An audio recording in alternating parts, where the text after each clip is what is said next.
آپ دیکھ رہے ہیں سیرت النبی انٹرنیشنل فورم، قسط نمبر 296، یثرب مقام ہجرت، 18واں اور آخری حصہ۔ حج کے بعد قافلے کی یثرب واپسی۔ جب انصار حج کے بعد رحمت عالم صلی اللہ علیہ وآلہ وسلم کا طوق غلامی زیب گلو کر کے یثرب واپس آئے تو اب انہوں نے ساری مصلحتوں اور ان کے تقاضوں کو پس پش ڈال دیا اور خوب کھل کر اسلام کی تبلیغ شروع کر دی۔ نوجوان طبقے کی اکثریت نے تو اسلام قبول کر لیا۔ کئی ایسے بوڑھے بزرگ تھے جو اپنی پرانی ڈگر پر جمے ہوئے تھے، نہ انہیں نور حق نظر آتا تھا اور نہ انہیں حق کی صدائے دل نواز سنائی دیتی تھی۔ اسی زمانے میں ایک عجیب و غریب واقعہ پیش آیا۔ انہی بوڑھوں میں سے جو بڑی سختی کے ساتھ کفر و شرک پر ڈٹے ہوئے تھے، ایک کا نام عمرو بن جموح تھا۔ اس کا بیٹا معاذ بن عمرو اسلام کی شیدائیوں میں سے تھا اور ان 70 خوش نصیبوں میں شامل تھا جنہوں نے بیعت عقبہ ثانیہ میں شمولیت کا شرف حاصل کیا۔ اس کا باپ عمرو بن جموح سن رسیدہ ہونے کے ساتھ ساتھ اپنے قبیلے بنی سلمہ کا رئیس بھی تھا، لیکن یہ مشرک تھا۔ اس نے اپنے لیے لکڑی کا ایک بت بنوا کر اپنے گھر میں سجا رکھا تھا۔ اس بت کا نام لات تھا۔ وہ ہر وقت اس کی پوجا پاٹ میں لگا رہتا تھا۔ اس کے قبیلے بنی سلمہ کے تقریباً سارے نوجوان اسلام قبول کر چکے تھے۔ خود اس کا بیٹا معاذ بھی شمع جمال مصطفی صلی اللہ علیہ وسلم کا پروانہ بن چکا تھا۔ انہوں نے اپنے باپ کو بہت سمجھایا لیکن وہ اپنی ضد پر اڑا رہا۔ عمر کے بیٹے معاذ اور اس کے دوست معاذ بن جبل نے مل کر ایک منصوبہ بنایا۔ جب رات کا اندھیرا خوب گہرا ہو جاتا، گھر والے سو جاتے، ہر طرف سناٹا چھا جاتا، تو وہ دونوں دبے پاؤں وہاں جاتے جہاں وہ بت رکھا ہوتا، اسے اٹھا کر باہر لاتے، پھر اسے لے جا کر بنی سلمہ قبیلے کے ایسے کنویں میں اوندا کر کے پھینک دیتے جو کوڑے کرکٹ اور گندگی سے بھرا ہوتا۔ عمر جب صبح بیدار ہوتا تو اپنے معبود لات کی پوجا پاٹ کے لیے وہاں جاتا جہاں وہ اسے بڑے احترام سے رکھتا تھا۔ جب وہ اپنے بت کو وہاں نہ پاتا تو زور زور سے چیختا، تمہارا خانہ خراب، آج رات کو کس نے ہمارے خدا پر زیادتی کی ہے؟ پھر باہر نکل جاتا، اس کو تلاش کرتا، جب کسی غلاظت کے گڑھے میں اوندا پڑا ہوا اسے مل جاتا تو اسے اٹھا کر لاتا، اسے غسل دیتا، پھر خوشبو لگاتا، پھر اس کی جگہ پر اسے سجا دیتا اور بڑی حسرت سے کہتا، کاش مجھے پتہ چل جائے کہ کسی شخص نے تیرے ساتھ یہ گستاخانہ حرکت کی ہے تو میں اس کی خوب مرمت کروں۔ اب ہر روز اس کے خدا کے ساتھ یہی ہونے لگا۔ وہ بیچارہ صبح سویرے منہ اندھیرے اپنے خدا کو ڈھونڈنے نکلتا، کبھی کسی گندے کنویں میں اور کبھی غلاظت میں لت پت منہ کے بل گرا ہوا اسے ملتا، اسے اٹھا کر لاتا، دھوتا، عطر سے اسے معطر کرتا۔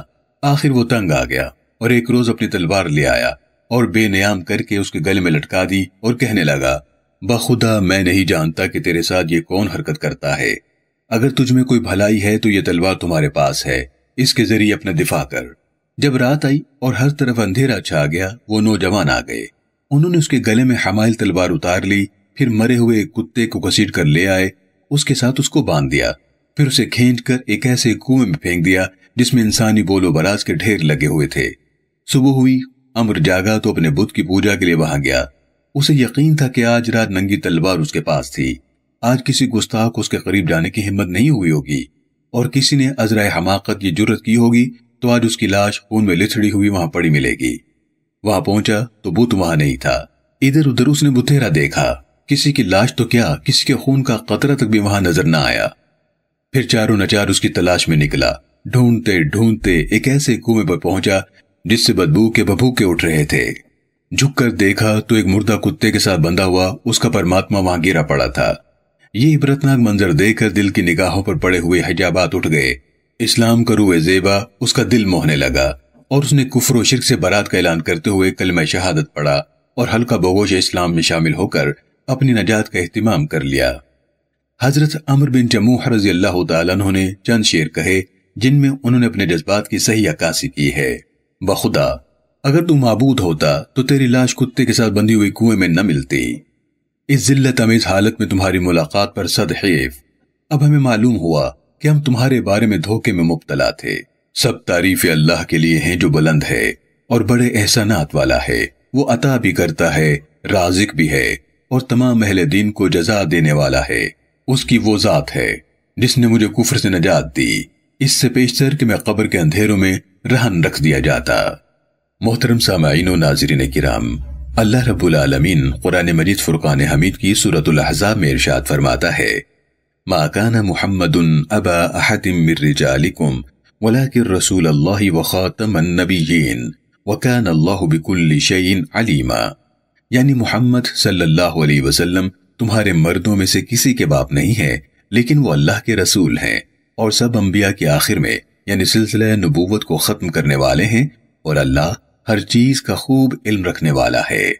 سیرت النبی انٹرنیشنل فورم کی پوری ٹیم اور دنیا بھر کے مسلمان عقیدہ ختم نبوت پر دل و جان سے ایمان رکھتے ہیں۔